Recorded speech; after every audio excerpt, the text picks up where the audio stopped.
personally very committed to moving production in Vietnam up the value chain.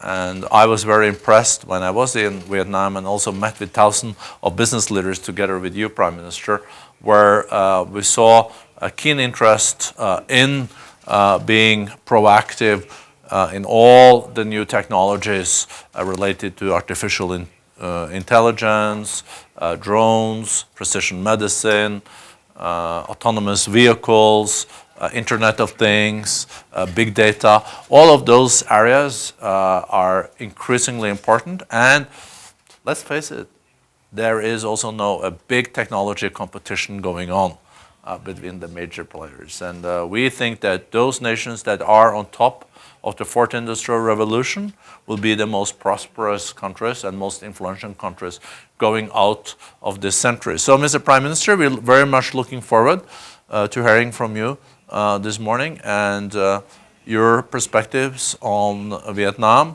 but also on ASEAN and on Asia. So, floor is yours. Cảm ơn ngài Tổng đốc điều hành Phuc đã đưa đến vấn đề rất là thời sự hiện nay. Như quý vị đã biết rằng là năm 2018 thì Việt Nam đã đạt toàn diện các mục tiêu kinh tế xã hội. Đây là cái năm tăng trưởng cao nhất sau 10 năm. Kinh tế vĩ mô ổn định, an sinh xã hội được đảm bảo, đặc biệt là các cái cân đối lớn của nền kinh tế được duy trì và nâng cao. Chúng tôi đã thu hút một lượng vốn rất lớn vào Việt Nam với 36 tỷ đô la Mỹ và giải ngân trên gần 20 tỷ đô la Mỹ là kỷ lục. Doanh nghiệp trong nước có phát triển rất mạnh mẽ, 131.000 doanh nghiệp và hàng vạn người đã được giải quyết việc làm. Xuất khẩu lần đầu tiên chúng tôi đã xuất siêu con số đến 7,4 tỷ đô la Mỹ. Nhất là xã hội ổn định, mọi việc đều rất tốt. Năm 2018 đã mở ra một cái hướng mới, một cái niềm tin mới cho toàn xã hội, cho khát vọng phát triển của Việt Nam. Và đặc biệt là như ngài đã nêu là hội nghị web ASEAN được tổ chức ở Việt Nam hết sức thành công, một sự kiện đối ngoại rất quan trọng ở Việt Nam về cuộc cách mạng 4.0 và sự sẵn sàng của nó đối với các doanh nghiệp. Trên tinh thần ấy, năm 2019 thì Việt Nam vẫn tiếp tục tăng tốc phát triển. Tôi vẫn có một sự lạc quan tốt về phát triển kinh tế của các nước, trong đó có Việt Nam. Và chính vì thế mà chúng tôi làm hết sức mình để duy trì tốc độ tăng trưởng cao và phát triển bền vững. Cho nên những vấn đề như là đổi mới thể chế, ứng dụng của cách mạng 4.0, tái cơ cấu nền kinh tế, rồi đào tạo nguồn nhân lực và những vấn đề khác được đặt ra trong quá trình phát triển để làm sao mà nền kinh tế Việt Nam phát triển tốt hơn nữa, bền vững hơn nữa, mang lại cái quyền lợi thiết thực cho người dân của Việt Nam, nâng cao đời sống của nhân dân là những mục tiêu quan trọng mà chúng tôi đặt ra. Trong bối cảnh quan hệ quốc tế có nhiều biến đổi, Việt Nam vẫn là bạn của các nước và phối hợp với các nước để duy trì từ phát triển đồng đều và hỗ trợ lẫn nhau trong phát triển. Nhất là tiếp tục đổi mới mạnh mẽ môi trường đầu tư kinh doanh để thu hút các thành phần kinh tế, đặc biệt là đầu tư nước ngoài vào Việt Nam, đồng thời đẩy mạnh cái kết hợp kinh tế trong nước và đầu tư nước ngoài cùng với cái thu hút kinh tế tư nhân mạnh mẽ hơn, tập trung hơn, tạo mọi điều kiện cho các thành phần kinh tế có tiến bước trong cái năm 2019, đảm bảo tốc độ phát triển tốt nhất để không giảm đạt tăng trưởng trong bối cảnh mới. Thank you, Mr. Prime Minister, for that overview of the economic situation and outlook. When I looked into the figures for Vietnam, they are really staggering. During the last 30 years, you annually have had a growth around 6 to 7% for 30 years. And I visited the country several times, and for every time you come, you see big changes. But this has also been export-led growth, as you mentioned, Prime Minister, also with quite a substantial trade surplus. Looking ahead, many people are concerned that emerging economies will be hit by the global economic slowdown. And as IMF also made clear on Monday, they downgraded the expectation for economic growth this year to 3.5%. So how should we expect the implication? What implications do you expect for Vietnam when it comes to slowing global growth? And over medium term, what new engines of growth do you see for Vietnam if you cannot only rely on the traditional export-led growth?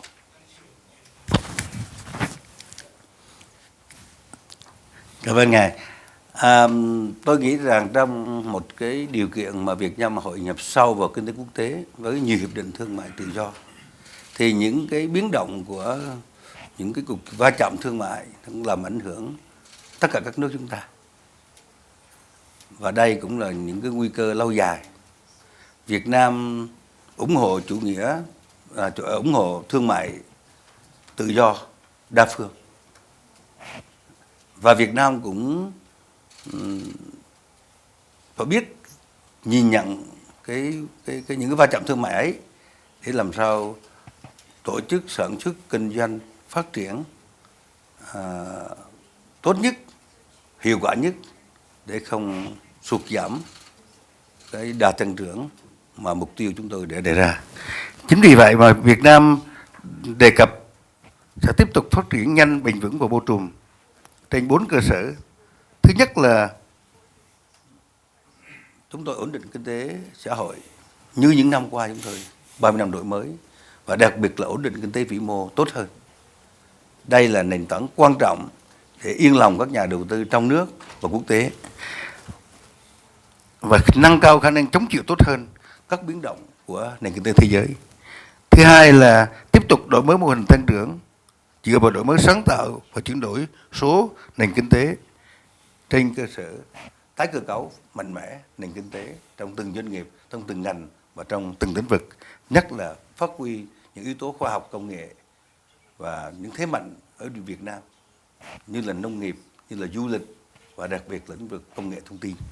Và thứ ba là kinh tế Việt Nam có thể có một thể chế pháp luật tốt hơn nữa, hướng tới một nền kinh tế thị trường hiện đại phù hợp với thông lệ chuẩn mực quốc tế như cam kết của chúng tôi trong các hiệp định FTA mà mới nhất là CPTPP chúng tôi đang triển khai. Và thứ tư là Việt Nam tiếp tục hội nhập sâu rộng với nền kinh tế thế giới và khu vực để phát huy cái tiềm năng thế mạnh của mình trong quá trình hội nhập. Và như vậy, nền kinh tế tiếp tục hướng tới phục vụ cho cái đời sống của nhân dân tốt hơn của gần 100 triệu dân và hướng tới xuất khẩu, nâng cao năng lực cạnh tranh trong cái điều kiện mới là cuộc cách mạng công nghiệp 4.0. Trong cuộc cách mạng 4.0 thì Việt Nam chủ động đón bắt để phát huy nâng cao năng suất lao động. Không thể chỉ dựa vào vốn, vào lao động giá rẻ, mà chính là khoa học công nghệ và đổi mới sáng tạo là cái hướng ra của nền kinh tế Việt Nam. Yeah. Thank you. If you look at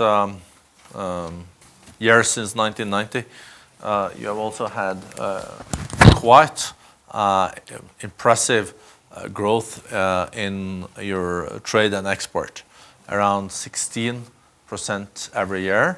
I think last year it was 14%. So export has also, and trade has been an engine for growth. So trade has grown even faster than the overall growth in your economy. And we know that since 1990, that is also a fact globally. Trade has been an engine to drive unparalleled economic growth.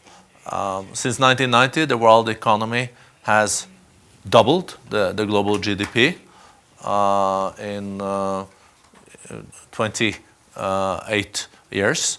And we know that trade has always grown faster. If you look now, Prime Minister, at the global trade tensions that are there, are you concerned that potential new trade barriers and trade wars can have negative impact also for Vietnam?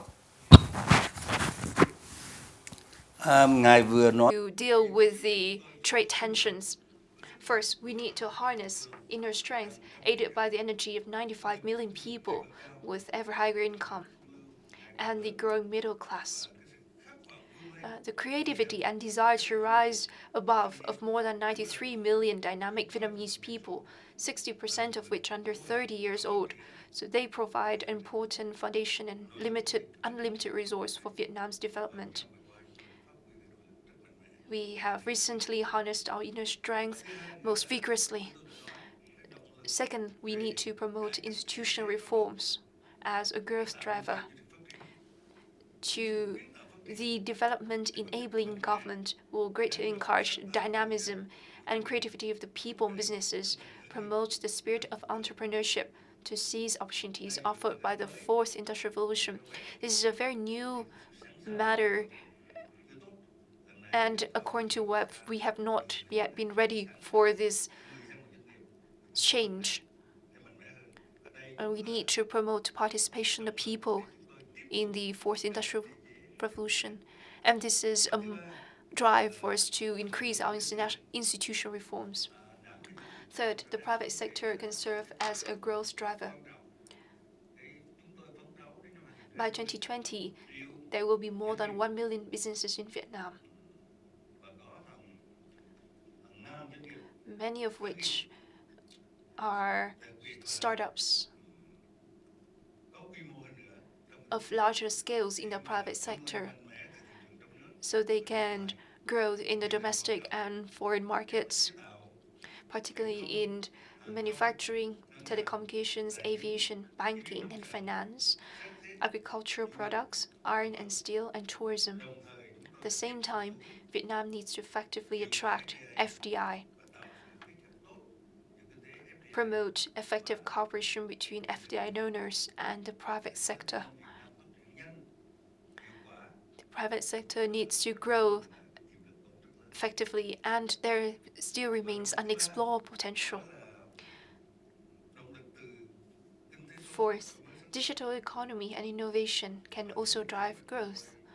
This is the reason why we welcome new ideas and technologies, promotes development of breakthrough infrastructure, particularly that of broadband internet, 5G mobile data network, big data, and AI, in order to meet with the development needs in the era of fourth industrial revolution.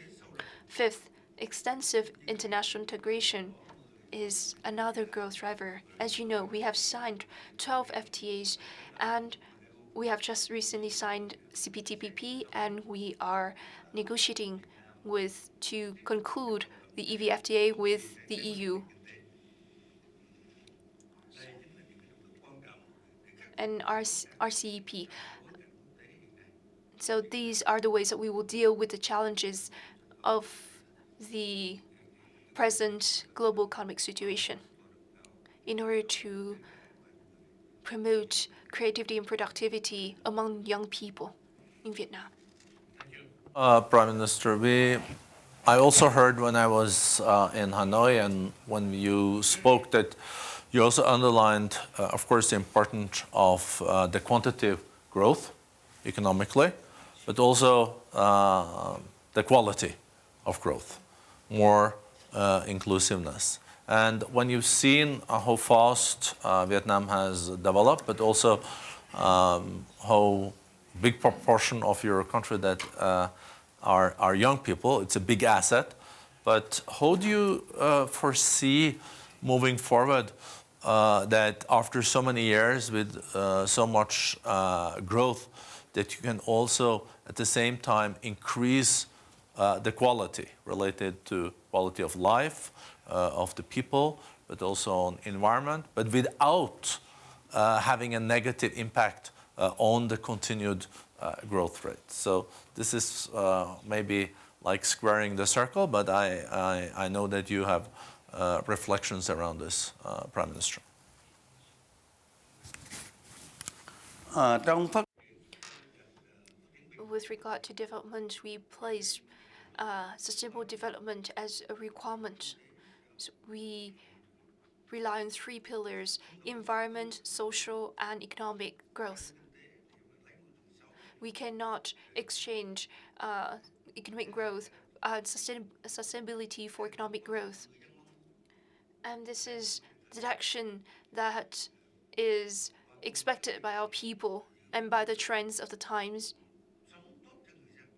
We need to improve our people's lives, and this is a pressing concern. We need to maintain sustainable growth and macroeconomic stability so that investors can be assured that political and social stability in Vietnam are better maintained than many other countries in the world. And we also have a strong macroeconomic foundation. We always maintain the macroeconomic stability. And this will increase the confidence of investors in Vietnam. With regard with environment, we also look to train our human resources, particularly young people, to meet with the new requirements of the fourth industrial revolution.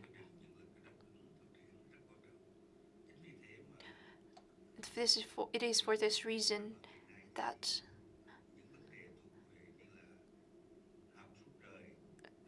lifelong learning, reforms of the educational system in order for people to have better lives and their social security ensured. Thank you. You already touched on it, but Ngài cũng đã nói về cái này nhân cuộc already a reality. We see this in many ways, and I wonder, how do you prepare for the fourth industrial revolution more concretely? We also know that one of the strengths of Vietnam when it comes to manufacturing has been that you have had very competitive salaries. But now, when we know that new technology, robotics, and etc., can also replace traditional workers and the way to produce, one has to then move very fast to really be on top of this fourth industrial revolution. So, and you have seen also how fast China has moved on this. Do you see most challenges for the fourth industrial revolution when it comes to Vietnam, or do you see it more as a big opportunity to leapfrog? I think that every revolution has its own challenges, and the revolution that we are talking of, the fourth industrial revolution, bears with it a lot of challenges in terms of labor employment. But we have seen that labor and employment are always a huge concern, as we have a lack of highly skilled labor.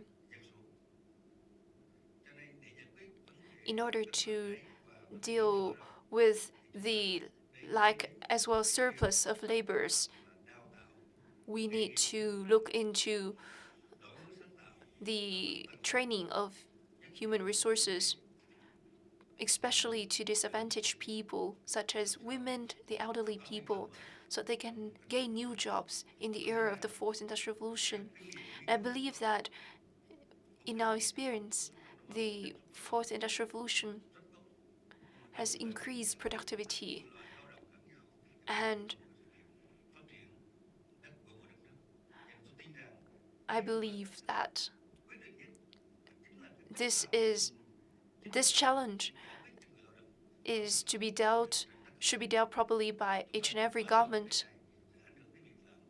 We should not worry too much about the labor employment that we are afraid to meet up with the fourth industrial revolution. Where you also have started reforms to prepare for the fourth industrial revolution is when it comes to the state-owned enterprises. If I remember rightly, 35% of the companies in Vietnam, or production turnover, is with the state-owned enterprises. And there are indications, and this is according to your own numbers, that some of these companies are less efficient than other companies. How do you see these reforms moving forward, and how important do you think these reforms now is when the competition will be tougher due to the fourth industrial revolution?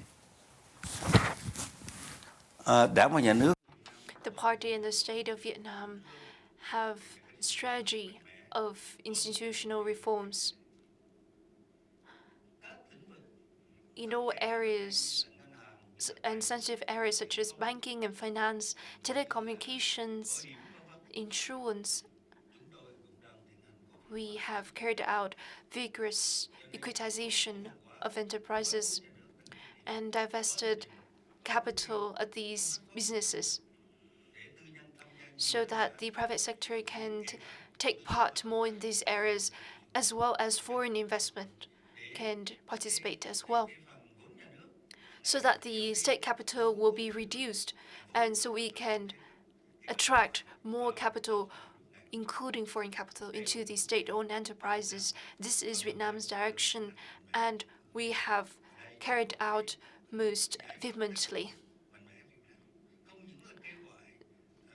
This is not only to call upon capital from all corners of society, but also this is an attempt to monitor, to reduce corruption.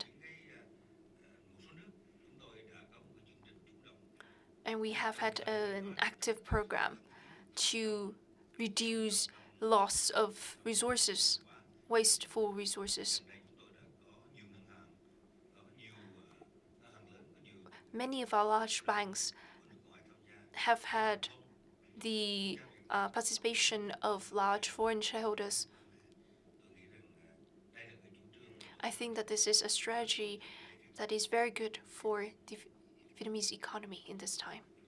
Prime Minister, we're coming very close to an end here, but let me ask you one last question. How will Vietnam surprise the world in the next 5 years?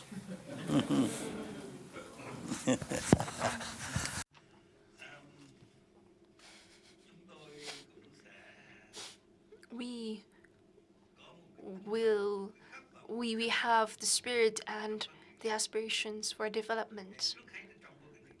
But above all, we need to maintain our growth momentum, improve our people's lives, and hope to prove a reliable destination for foreign and domestic investment, and to create the most favorable conditions for their business.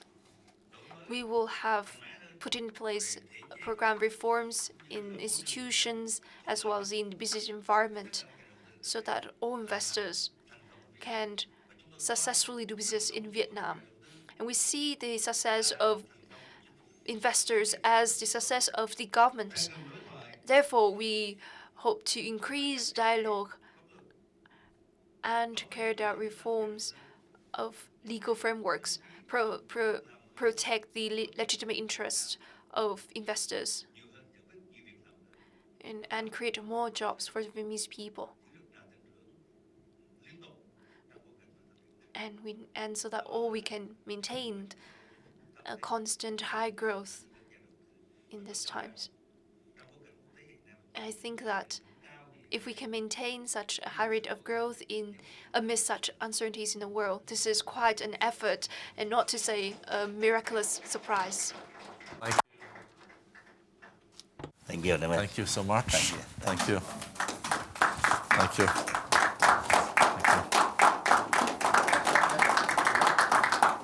Thank you so much. Thank you. And thank you for your leadership.